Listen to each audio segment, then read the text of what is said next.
Shalom et bonjour bien-aimés dans le Seigneur. Nous continuons les points que vous voyez devant vous. Ce sont des points qu'on avait déjà abordés sur le mariage. Alors, la première partie a été donnée qui était fiançailles. On a donné les détails des fiançailles. Vous avez la première vidéo à vérifier. Après fiançailles, on va parler de mariage de voile. Quand est-ce qu'une fille peut porter le voile dans son mariage, c'est-à-dire dans quelles conditions. Donc on va donner les deux conditions essentielles pour porter le voile. On parlera de mariage religieux qu'on parle, tout le monde en parle, et tout le monde parle aussi mariage de l'État. Après tout ce mariage-là, nous allons parler des concubinages, c'est réellement ce deuxième sorte de fiançailles ou bien deuxième sorte de mariage. Voilà les 5 points que nous allons développer dans cette vidéo pour que nous puissions finir et aller plus loin avec nos enseignements sur le mariage et fiançailles. Alors maintenant, nous allons donner un petit rappel sur le fiançailles qu'on avait déjà donné dans la première vidéo, là où nous étions limités, là où le serviteur d'Abraham, après avoir donné les cadeaux à la fille, à l'absence de ses parents, c'est ça que nous avons dit, de bague d'amour. Il a fait de bagues, il a fait de bracelets, l'anneau que la fille a mis ici sur le nez, et la fille est partie se présenter chez la maman. La maman a envoyé quelqu'un pour venir vérifier si réellement son enfant s'est rencontré avec un homme. Personne là-bas est venu, ils se sont rencontrés. Le serviteur arrive, il arrive à la maison chez la fille, et maintenant on voulait lui donner à manger. Il lui dit, écoute, je ne peux pas manger aussi longtemps que je n'ai pas encore donné la déclaration de papa. Après que le serviteur qui avait besoin de la fille a parlé. 50 et 54. Genèse 24, bien entendu. Laban et Bethuel répondirent. Ils dirent, c'est de l'Éternel que la chose vient. Nous ne pouvons te parler ni en mal, ni en bien. Voici Rebecca devant toi. Prends-la et qu'elle soit la femme du fils de ton Seigneur, comme l'Éternel l'a dit. Ça, c'est la réponse de papa après avoir écouté la déclaration. C'est comme toi, tu parles. Maintenant, tu te présentes chez le parent et tu parles pour une fille. Les parents doivent parler. Ils ont parlé pour le point de Rebecca. Alors, quand le serviteur a écouté ça, vraiment, il était très content et il fallait qu'il donne ce qu'il avait préparé. Dans 24-53, la Bible démontre qu'il a donné, il a fait sortir les objets qu'il avait apportés. C'est-à-dire, il y avait aussi des bijoux, aussi, des anneaux, tout. Mais cette fois-ci, il ne donne pas seulement à la fille, mais il donne à la fille, à la mère et au fils, et au papa, disons, les représentants des parents. C'est là que j'avais parlé la fois passée, que voilà maintenant là où il y a la dot ou le mariage. Puisque quand le papa a déjà reçu, le papa a déjà accepté la présence d'un homme, et le papa a déjà reçu son enveloppe, eh bien, là, le mariage est déjà consommé, s'il vous plaît. Les restes sont des cérémonies qui restent, mais le mariage est là. Donc cette fois-ci, le mariage est déjà consommé, il a déjà donné la dot, et on lui donne des choses à manger, il y mange et il y boit. Le papa va consulter maintenant la fille. Rebecca, veux-tu aller avec cet homme qui va pour que tu sois la femme d'Isaac? Rebecca a dit oui, j'irai. Et comme Rebecca a dit que j'irai, il faut bénir l'enfant et la laisser partir. Nous allons suivre la déclaration de bénédiction que papa a béni son enfant pour qu'il puisse aller dans son mariage. Donc après la bénédiction, les phrases de bénédiction de papa, la fille devrait partir directement avec les serviteurs d'Abraham. Mais la maman de la fille a dit, vous pouvez nous laisser la fille 10 jours. Ah, mais pourquoi on doit laisser la fille encore 10 jours? On doit laisser la fille 10 jours puisque, vous savez, mes bien-aimés, avant de libérer ton enfant vers le mariage, ou bien la maison de son mari, il faut l'apprendre ce qu'elle doit faire. C'est pour que la maman puisse préparer sa fille. c'est pour l'apprendre. Quand vous arrivez, voilà comment on peut recevoir les étrangers, voilà comment on peut se comporter devant un homme, voilà comment, quand vous partez, les amis de ton mari, quand ils arrivent, voilà comment tu vas te comporter avec ces personnes-là. Donc, les 10 jours, c'est pour permettre maintenant à la maman de préparer la fille Rebecca vers le mariage. 10 jours finis, on prend la fille et on donne maintenant au serviteur d'Abraham, et le serviteur d'Abraham va partir avec la fille. Pendant qu'ils sont en train de partir, ils ont vu quelqu'un devant eux qui venait devant eux pour les raconter. Et Rebecca a posé la question au serviteur, mais celui-là c'est qui? Le serviteur a dit oui, ça c'est mon maître Isaac. La fille est descendue de son cheval. Elle descend, elle va mettre la main dans son sac, elle prend le voile qui a couvert sa tête. Elle couvre maintenant sa tête et son visage jusqu'à la rencontre d'Isaac, et Isaac qui va la recevoir avec voile sur sa tête et son visage. Et Isaac va amener Rebecca jusque dans la maison de sa mère. Et la Bible dit, après avoir présenté cette femme devant sa mère, que Isaac l'aima. C'est à partir de là qu'Isaac pouvait partir avec la fille. Nous voulons dire au moins quelque chose avant de progresser. Le fait, pour nous maintenant, pour nous, ce qui nous concerne, le fait qu'on a amené la fille jusque chez la mère spirituellement représente l'Église. Et quand on l'a amené à l'église, ce n'est qu'à l'église qu'on devrait dévoiler la fille, enlever son voile. Nous allons donner ça en détail quand nous voulons parler maintenant de mariage de voile. Comme nous venons de dire que Rebecca avait mis son voile dans son visage, nous voulons parler maintenant de mariage de voile. Quand est-ce que la fille peut porter le voile dans son mariage? Il y a 2 conditions. La première condition, il faut que la fille soit dotée, ou bien son fiançailles puisse réussir, c'est-à-dire aller dans les étapes de fiançailles, comme nous l'avons dit dans la première vidéo, c'est-à-dire aller commencer à aimer la fille, commencer à donner la bague d'amour, après bague d'amour, bague de fiançailles, et ça se passe correctement. C'est dans fiançailles que tu vas te présenter chez le parent. Si le fiançailles a réussi, très bien. Deuxième condition, qui je ne suis pas trop sévère là-dedans, mais je le dis puisque nous voulons dire la vérité pour nous permettre à nos enfants. Deuxième condition, c'est la virginité. Donc, 2 conditions, la dot et vérifier la virginité.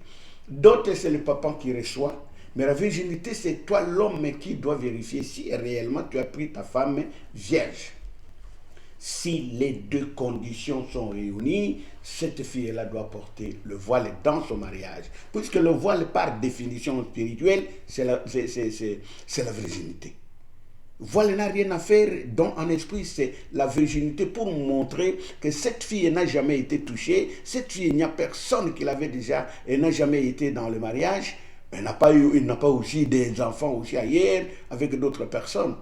C'est pourquoi il fait porter le voile. Mais avant de le porter, il faut vérifier si la dot a été déjà donnée aux parents. Voilà les 2 conditions que nous vous donnons pour que le mariage soit mariage de voile.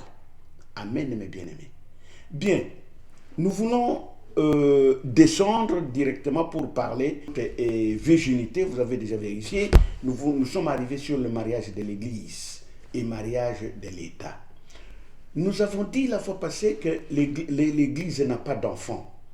Les enfants viennent apprendre la civilité à l'Église, à connaître Dieu. Et quand l'homme, le jeune garçon a déjà pris une fille, il s'est présenté chez le papa de la fille, on a donné déjà la dot. L'homme aussi a vérifié aussi la virginité. Si les 2 conditions sont là, on amène la fille, soit chez l'État, soit à l'Église, et ça dépend aussi de la manière que que vous êtes organisé. Mais normalement, je pense bien qu'on commence par l'État. L'État vous reçoit. Après avoir reçu, il lui bénit les phrases que nous venons de lire là, les phrases de papa qu'il a béni son enfant. Puisque c'est son enfant, ce n'est pas l'enfant de l'État.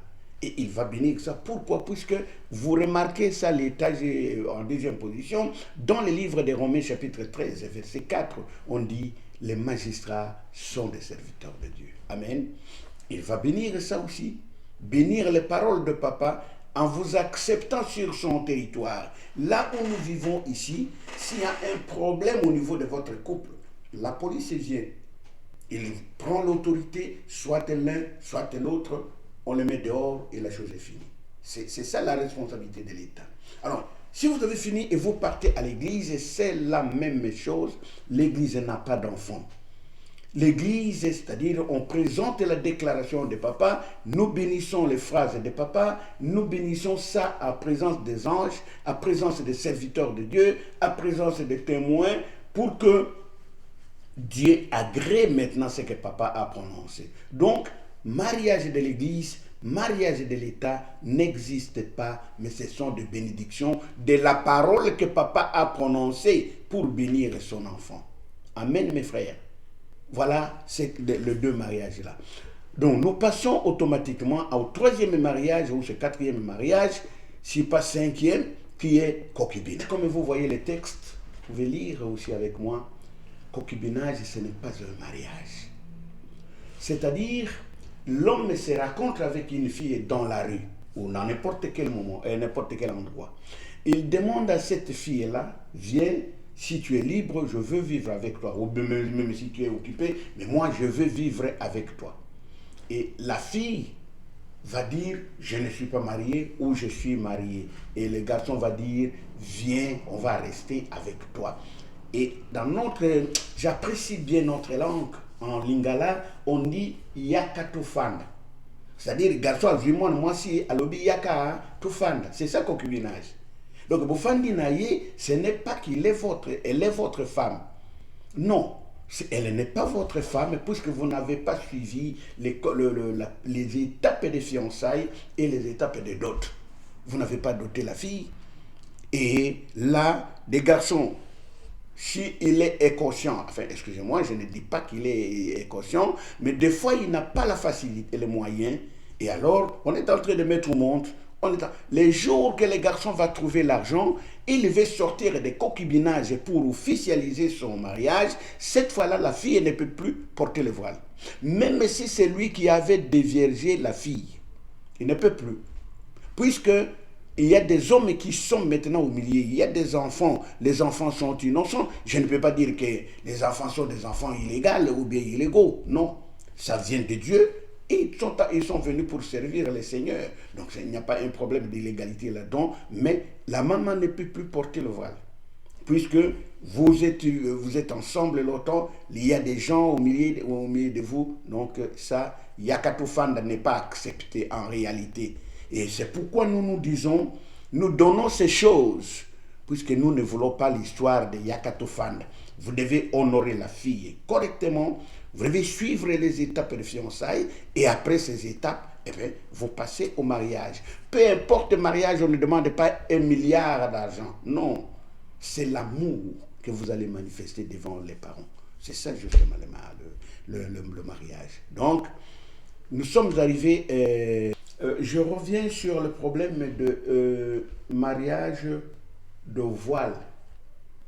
Quand on parle de mariage de voile et quand on parle de virginité, et je suis sur le problème de virginité. Voilà, maintenant les pharisiens sont venus, ils ont envoyé les gens vers Jésus pour l'éprouver, selon la Bible. Et ils ont posé la question à Jésus.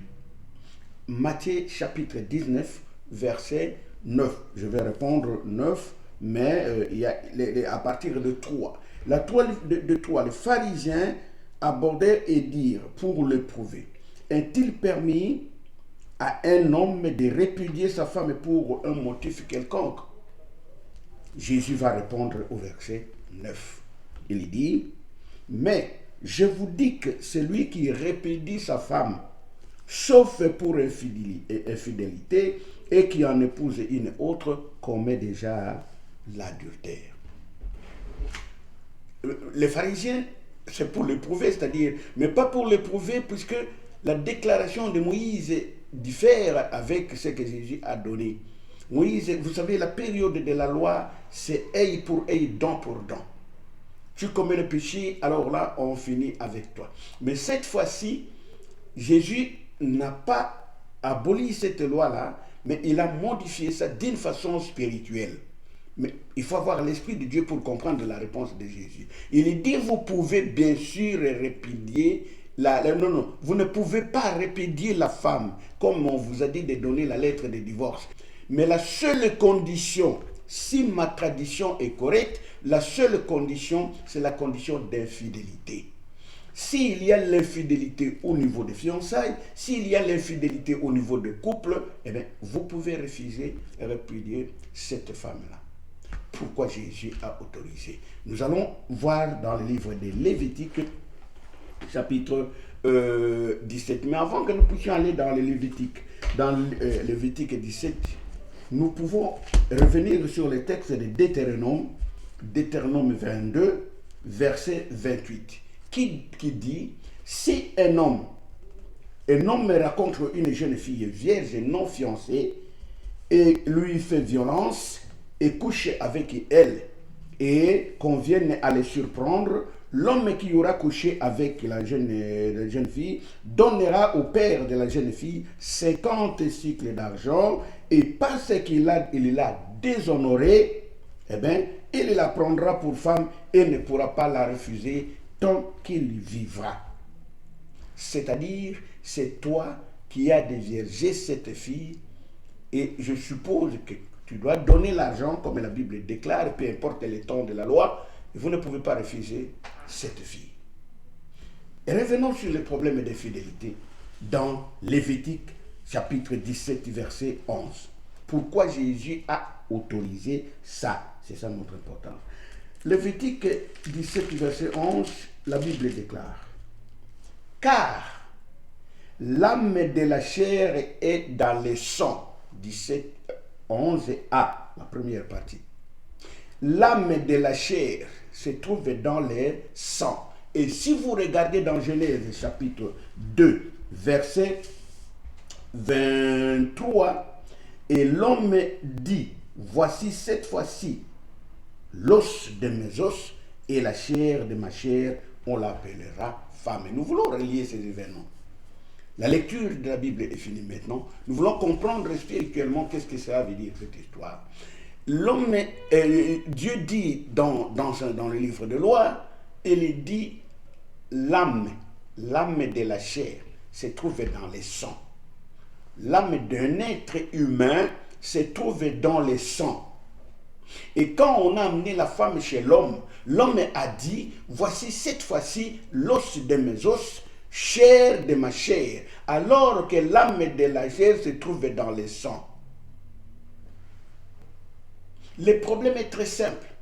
C'est à cause de cela que Jésus-Christ a autorisé le divorce au niveau des fidélités, puisque c'est un problème de sang. Maintenant, toi, tu es jeune fille. Maintenant, tu es jeune garçon. Tu as divergé 3, 4, 5 filles. Et toutes ces filles-là, vous avez le sang de ces filles dans votre corps. Ou bien le sang de cet homme dans votre corps. L'âme de la chair se trouve dans le sang. Maintenant, le sang que vous avez récupéré de la femme, les enfants que vous allez mettre, ils vont prendre quel sang? Le sang de ces femmes-là que vous avez déjà marché avec, ou bien le sang de votre femme que vous avez déviergé qui est dans votre maison. Puisque quand vous l'avez déviergé, vous ne pouvez pas la refuser tant qu'il vivra. C'est ça la parole de Dieu. Maintenant, toi, tu as ta femme dans la maison, mais tu as encore ce que vous appelez concubine, yakatofanda. Avec yakatofanda là, vous êtes en train de mélanger les sangs dans votre foyer. Bien-aimé, je ne dis pas strictement que c'est ça qui peut provoquer l'occasion de divorce. Mais si vous remarquez plusieurs divorces, c'est à cause des sangs. C'est à cause de mélange de sang. Les sangs de ces concubines revendiquent, les sangs de l'autre concubine revendiquent, les sangs de l'autre. Donc vous avez 3, 4 concubines qui revendiquent leur sang. Le mariage appartiendra à qui? Le lendemain matin, ça ne marche pas. Et divorce doit... C'est pourquoi Jésus a dit, Si vous voulez prendre, s'il y a un problème de mélange de sang dans le mariage, s'il y a les sangs qui se retrouvent, 3, 4, 5, d'ailleurs il y a les autres qui transportent, moi je ne peux pas appeler ça transporter, c'est un conteneur de sang dans son corps. Et tous les enfants qu'il va mettre appartiendront à quel sang. Mais la maman là, ou le papa là, ce sang-là est en train de revendiquer. Et la revendication de ce sang-là, qui crée des désordres dans votre foyer, aujourd'hui, pas même une année, pas même 3 ans, il y a divorce, bagarre, donc se battre sur se battre, non, c'est-à-dire ça ne va pas. C'est pourquoi Jésus nous a parlé de l'infidélité à cause de ces sangs. Bien-aimés, garde votre fiançailles dans la pureté. Nous avons déjà dit aussi dans le premier vidéo peut-être, nous avons parlé que la condition de fidélité et la condition d'être, la dot et l'infidélité de la femme sont 2 conditions très importantes, mais je voulais poser, il y a un garçon qui m'a posé la question. Sa question est la suivante. Elle dit, est-ce que nous pouvons continuer à prier Dieu pour trouver le fiançailles ou bien pour... Moi, j'ai dit non. Ne continuez pas à prier Dieu pour trouver un copain, pour trouver un mari. Si vous continuez à prier, c'est que signifie que vous n'êtes pas pur. Vous ne voulez pas marcher dans la sanctification. Nous avons donné l'exemple de Rebecca. Rebecca, quand il était là-bas, est-ce que Rebecca avait prié pour que le serviteur d'Abraham puisse l'avoir et la prendre en mariage? Non.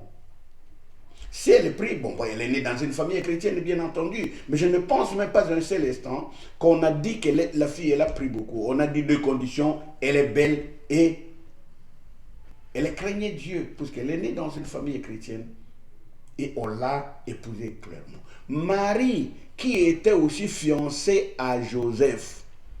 Vous savez combien de temps ils ont fait le fiançailles avant que Jésus puisse naître? Puisque l'ange, quand il est venu, il a dit, Joseph, ne répudie pas ton fiancé, ne répudie pas ta femme, puisque l'enfant qui viendra dans elle, viendra sous la vertu de l'esprit. Voilà l'homme qui s'est retenu pendant la période de fiançailles. Bien-aimé, retiens-toi dans la période de fiançailles.